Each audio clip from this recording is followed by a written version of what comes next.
Bonjour YouTube, merci de nous rejoindre pour cette seconde partie du live des législatives 2024, deuxième tour. On a parlé de tout ce que j'aurais dû dire la semaine dernière sur La République En Marche. Maintenant, on parle de plein de choses qui se sont passées entre le premier et le second tour et qu'on va garder pour la postérité. Tu connais la chanson ? Tu prends ton oreiller pour hurler dedans ? Ton seau à vomi si tu es sensible. Et en avant pour l'émission. On commence par, on va dire, les nouvelles les plus tranquilles. Et on va faire un peu comme un iceberg. On va descendre au vrai coup de politicien de cette campagne. Les castors sont fatigués. Les castors sont fatigués. On ne peut pas faire du Timberboard d'ailleurs. Le Timberboard, ça sera plus tard, mais voilà. La fatigue du castor. C'est normal. Ça fait... Donc, on vient de voir toutes les affaires de la Macronie. 2022, Macron avait sorti le barrage républicain. Son discours de victoire de 2022, c'est « Ce vote m'oblige ». Et qu'est-ce qu'il a fait juste après ? Il a fait la réforme des retraites. Et il a fait, lui et tous ses potes, ils répétaient « Oui, mais en fait, on a été élus pour la faire, donc il ne fallait pas voter pour nous en 2022 si vous ne vouliez pas la réforme des retraites. » Voilà, c'est donc les castors, ils sont fatigués. On verra ce soir à quel point ils sont fatigués ou pas. Probablement. Fatigués ou blasés ? Ouais, ils sont blasés, hein, mais je pense même qu'ils sont un peu énervés parce qu'il y en a, ils ont voté tout sauf Macron, y compris le RN. De plus en plus d'ailleurs, le tout sauf Macron. Moi, ça fait depuis 2017 que tout sauf Macron. Mais avant, j'allais à la pêche plutôt que d'aller voter contre lui. Mais voilà, les castors sont fatigués. Les castors sont fatigués, ils en ont marre. Ça fait 4 fois. On leur a remis des lacrymos dans la tronche l'an dernier parce qu'on n'avait pas envie de les écouter. On leur a remis... Enfin, voilà. Franchement, je pense qu'il y a un moment, on est quand même arrivé à un point où on a diabolisé, enfin c'est une réflexion que j'ai eue cette semaine, c'est on a diabolisé le RN pendant des années. On a décrédibilisé l'autre côté des partis politiques, on a décrédibilisé la gauche. Oui. Donc tout le monde a commencé à se pousser vers la droite. Puis il y a eu les manifestations pour dire que quand même on n'était pas content, sans vraiment mettre de partis politiques. Ils les ont étouffés. Puis après, au final, le vote du RN, il est en grande majorité. Mais les gars, il faudrait peut-être se dire qu'à un moment, vous l'avez peut-être cherché, le fait de diaboliser un parti sans le décrédibiliser vraiment. Là, vous essayez de le décrédibiliser depuis quelques jours, mais sauf que ça fait... en fait, c'est juste pour dire, ouais, il faut pas, etc. Nous, on va quand même voter pour, parce que c'est peut-être le seul sérieux, qui était à peu près sérieux côté droite, pour contrer l'autre parti fort de la droite. Et la gauche, c'est des clampins. Alors, il y a un constitutionnaliste qui a écrit un texte de 10 pages entre les deux tours, que j'ai lu hier soir parce qu'il me l'a transféré hier soir. C'est quelqu'un que je suis sur Twitter, etc. Et il a un peu cette analyse-là, mais pour lui, de toute façon, le RN vient d'une diabolisation, à sa diabolisation depuis Jean-Marie Le Pen. Depuis sa création, en fait. C'est ça, et entre donc Jean-Marie Le Pen et maintenant, il s'est passé beaucoup de temps, y compris et beaucoup de choses, y compris le fait que Jean-Marie Le Pen lui-même se soit fait virer du parti. Mais encore, ça, c'est pas grave que tu aies un parti qui soit diabolisé, qui soit cornerisé. Enfin, s'il fait 2% à 10%, un peu comme Zemmour, Reconquête, c'est pas grave. C'est pas grave, ça ne pose pas énormément de problèmes dans le processus électoral, dans le processus politique. Quand le parti en question fait 30% et qu'il est toujours cornerisé, là, vouloir continuer à le corneriser et à le décrédibiliser sans qu'il y ait de matériaux ultra solides sur lesquels s'appuyer, la chose la plus probable qui va arriver derrière, c'est un risque de guerre civile, parce que si vous diabolisez quelqu'un sans avoir assez de base solide pour le faire, et que en plus ce parti fait 30%, vous avez un tiers des votants qui sont pour ce truc-là. Il peut y avoir des frictions un peu dures. Et le fait de... Voilà, grosso modo, le texte est un peu long, un peu technique. Hyper intéressant. Mais on va pas vers de l'apaisement. On va pas du tout vers de l'apaisement, et c'est clairement pas les autres offres politiques qui permettent de faire baisser l'offre politique du RN. Donc, tant que les sujets sur lesquels est le RN, qu'il est le seul à prendre, parce que les autres partis ne veulent pas s'en emparer, les mettre sous le tapis, etc., et disent que ce ne sont pas des sujets. Mais comme le RN arrive et fait, bah si, c'est des sujets et on en parle, bah ouais, ils sont les seuls à donner une discussion sur certains pans de la société.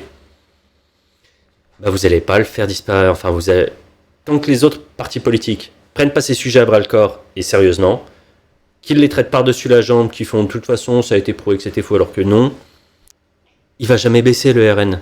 Si on le prend pas à sa juste mesure, si on dit juste c'est le parti de Jean-Marie Le Pen, bah oui, mais les jeunes, ils savent pas ce que ça représente, Jean-Marie Le Pen. Si on arrive et qu'on dit ouais, Bardella c'est comme le petit moustachu pendant la Seconde Guerre mondiale, et que les jeunes ils voient Bardella sur son TikTok qui est gentil, qui est souriant, qui est machin, bah la seule chose que ça va faire, c'est faire ah ouais, mais en fait, si Petit Moustachu, il était aussi terrible que Bardella, bah en fait, Petit Moustachu, il devait pas être si terrible que ça. Mais il peignait, le Petit Moustachu. Il peignait. Ouais, voilà, c'était un peintre. Oui, il risque d'augmenter, effectivement, Dark Chevrolet, c'est ça.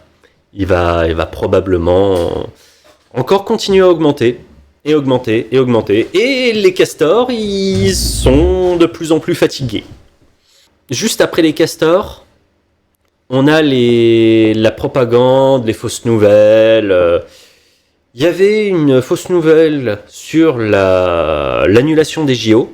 Et au final, bah voilà, ça a été rapidement... Enfin, c'est sorti tôt dans la semaine, donc ça a été rapidement débunké. Après, est-ce que... De toute façon, ils ne pouvaient plus annuler, là, ils sont trop proches, ils peuvent ni annuler, ni décaler, c'est mort. Mais la fausse nouvelle de ces derniers jours, c'était le gouvernement aurait annulé les décrets d'application sur la loi immigration, histoire de faire en sorte que la gauche puisse les rejoindre. Ce qui se tenait, parce que Gabriel Attal a annulé sa réforme sur l'assurance chômage, qui voulait encore s'aborder et tout ça. Mais le gouvernement, là, pour la loi immigration, ils ont dit non, on n'a rien, c'est faux, il n'y a pas du tout d'annulation des décrets, tout ça, c'est pas dans le... Donc déjà, tu dis ça à 24 heures de la fin, ils auraient laissé planer le doute. Mais là, ils disent non, on va quand même faire cocu à gauche. Putain, tu veux faire le front républicain avec le nouveau front populaire en disant non, mais on va quand même appliquer les décrets d'application sur la loi qui a tendu la gauche pendant des semaines, alors que j'ai expliqué, il suffit de revoir les émissions dessus, les 2 émissions dessus, que la loi immigration, bah, ça allait pas changer grand-chose parce que le Conseil constitutionnel et la Cour de justice de l'Union européenne en ont quand même viré énormément. Il restait pas grand-chose d'une loi qui devait être énorme. Et bah il y a des gens qui se sont posé la question, est-ce que il y a bien les décrets qui ont été mis en pause ou pas? Quelqu'un, donc Marc Vanguard, qui qui fait beaucoup de statistiques sur Twitter, qui est très critiqué, très critique, très... Critiquable. Je sais pas, j'ai pas les compétences pour le critiquer moi-même. Mais je vois qu'il est beaucoup critiqué sur pas mal de chiffres. Mais là, il est arrivé, il a fait... Qu'est-ce qu'on sait sur les décrets d'application de la loi immigration? Eh ben... 0% des décrets nécessaires ont été publiés. Il y a 8 mois, ça fait 8 mois que c'est voté. Est-ce que c'est extrêmement long ou pas par rapport à d'habitude? il y a un retard, d'après ce qu'il dit. Il y a un retard entre ce qui devrait être fait et ce qu'il l'est effectivement. Bon, qu'il y a un retard à l'allumage chez les macronistes. Il y avait la campagne des européennes, il y a la campagne des législatives, il y a plein de choses.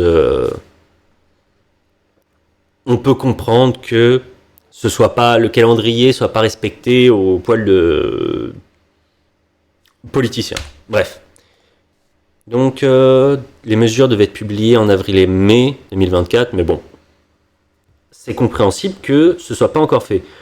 Mais la vraie chose qui a posé question, c'est que le JDD aurait pu avoir comme, des sources internes où il y avait ne pas publier pour le moment, donc un décret qui date du 2 juillet 2024, où l'information disait ne pas publier pour le moment. Est-ce que c'est vrai? Est-ce que c'est de la manipulation?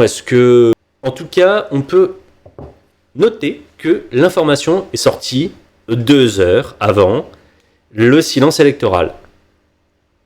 Ce qui, honnêtement, n'est pas très fair-play. Mais il n'y a pas que ça qui n'a pas été fair-play dans la... Ça s'appelle la grenade balancée au moment où la porte se referme. C'est ça. C'est exactement ça. Mais en termes de pas fair-play dans la campagne, il y avait des trucs un peu plus vénères que ça, vous allez voir. Là, on est encore dans ce qui n'est pas illégal ni immoral. C'est pas très gentil, mais ça va. Et donc, conclusion, aucun décret n'est publié.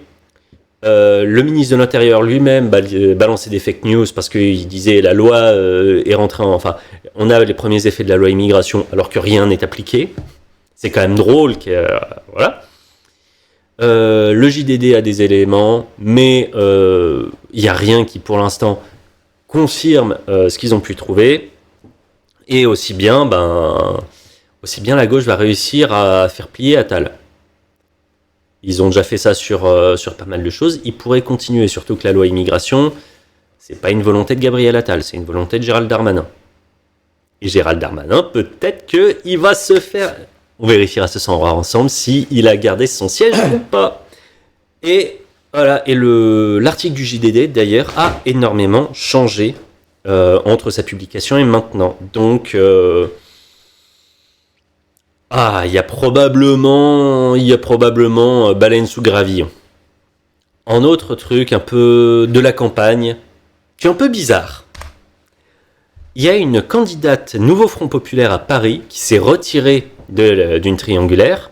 Jusque-là, on fait, la droite, Mélenchon a dit, le Nouveau Front Populaire retirera tous les candidats qui sont troisième du Nouveau Front Populaire pour faire barrage à l'extrême droite. Et Gabriel Attal a fait, ok, nous on fait pareil du côté, dans notre camp. Et il y a une candidate Nouveau Front Populaire qui, elle, s'est retirée, mais elle était face à du LR, non-ciotiste et La République En Marche. Donc, il n'y avait pas vraiment de raison pour elle de se retirer. Techniquement, si, elle a respecté la décision. Non, c'était face au Rassemblement National qui devait se retirer. Oui. Juste face au Rassemblement National, pas en mode troisième. Non, c'était les triangulaires face au Rassemblement National. On fera en sorte que ce ne soit plus des triangulaires. Et là, Mélenchon, grand stratège politique, non. Mélenchon qui dit ça sans aucune forme de négociation avant. Mélenchon, dimanche soir, 20h02, c'est bon, on baisse la culotte. Oui, mais ça veut dire qu'il offre une place à Darmanin et il offre une place à Borne. Comment tu veux pas brusquer tes électeurs? Comment tu veux dire à quelqu'un de gauche, il faut que tu ailles voter Borne pour sauver la démocratie? À quel moment ça passe? Voilà, je l'ai déjà dit tout à l'heure, mais on va le répéter parce que c'est quand même important à se garder comme information. Comment tu peux arriver devant des électeurs et dire « Il faut sauver la démocratie, il faut voter Borne ». On va parler de la guéguerre LFI et purgée de LFI. Roussel s'est pris des balles perdues parce qu'il sert d'un côté de... Là, vous le voyez pas forcément, mais il y a un tract électoral qui dit « Oui, alors la ligne Roussel a été défaite, donc il faut arrêter de la suivre. » Et là, la candidate qui est là, donc il faut que j'aille... je ne peux pas aller plus loin jusqu'à la candidate, vous voyez. Mais la candidate qui est là, qui est en face d'Alexis Corbière, ou de Daniel Simonet, je ne sais plus, elle a mis Roussel quand même sur le tract. En mode toute la gauche. Et sur un autre tract, pas toute la gauche. Et effectivement, ils auraient bien fait, ils auraient été très, très inspirés à LFI de se dire, nos anciens, enfin les purgés de LFI, ils se présentent encore dans leurs anciennes circos. Pour éviter de perdre du temps à se battre entre gauche, on présente personne contre eux, mais on dit pas qu'ils sont investis par le nouveau Front Populaire. Ce qui aurait aidé à la clarté politique. Mais on a bien vu la semaine dernière que la clarté politique et la gauche, ça fait 3. Ils se la taillent en biseau. Ils n'ont pas arrêté de dépenser du temps et de l'énergie à se tirer entre les pattes. Et faut pas croire que je sois opposé à la critique d'ailleurs, à gauche. Parce que il y en a un, Anas Kazib, il a fait, je vais pas lire tout le truc, mais il a fait une critique qui a le mérite d'être construite. À la politique en général, j'ai envie de vous dire. Mais non, à gauche, c'est encore pire qu'à droite, ils ont pas fait un front commun, mais ils ont été en mode, on va déjà pas trop se tirer dans les pattes. À gauche, ça a été terrible. Faut voir la vidéo qu'on a faite la semaine dernière. Mais ça a été horrible. Hein. Il y a des gens, selon certains articles, il y a des gens qui étaient payés pour aller dire du mal sur les réseaux d'autres candidats de gauche. Là, Anas Kazib, il a fait une critique à laquelle on peut ou pas souscrire. Moi, il y a des points sur lesquels je suis pas d'accord.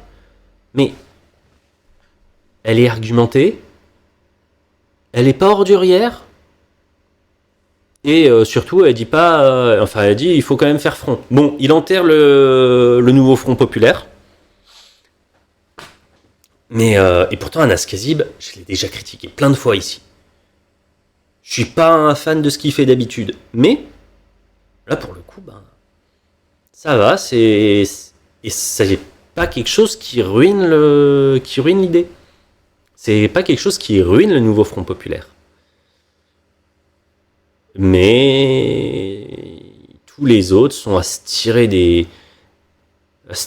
boulets dans le pied, etc. On avait Sofia Chikiro qui arrive en pleine semaine et qui fait oui, alors le Premier ministre, ce sera forcément soit Mélenchon, soit quelqu'un de LFI, parce que c'est ce qui a été négocié pendant le... Comment tu veux faire en... J'ai un ami très cher à mon cœur qui m'a dit, mais elle dit ça pour que LFI perde. C'est voulu, c'est volontaire de vouloir faire perdre LFI. Il n'y a pas d'autre... Et puis, quelqu'un que je connais très bien et qui connaît directement les grandes têtes de LFI, visiblement, c'était pas dans l'idée de perdre. Ils font n'importe quoi, ils se disent que ça va marcher. Comment vous voulez avoir envie de voter pour des gens comme ça? Par contre, on va devoir faire un truc parce que sinon, je vais encore avoir des pouces rouges sous ma vidéo. On va critiquer Ruffin. Voilà. Parce qu'on ne l'a pas encore trop fait jusqu'à maintenant. Ruffin a retourné sa veste entre le premier tour et le second tour.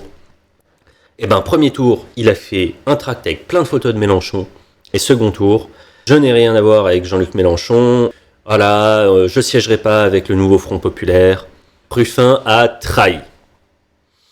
Bon, évidemment, je couperai au montage, mais je dis ça pour faire plaisir à ma meilleure amie mélenchoniste. Parce que Ruffin, il a juste utilisé toutes les méthodes pour se faire élire. Il a imprimé des tracts pour avoir les gens de gauche avec lui, et il a imprimé des tracts pour que les gens de gauche qui détestent Mélenchon votent quand même pour lui. On parle pas de morale, on parle de fait. Stratégiquement, électoralement, eh ben c'est très bien, c'est efficace. Après, on m'a dit que ça fait depuis septembre qu'il la joue un peu en soum-soum, qui fait des réunions avec tout le reste de la gauche, sauf LFI.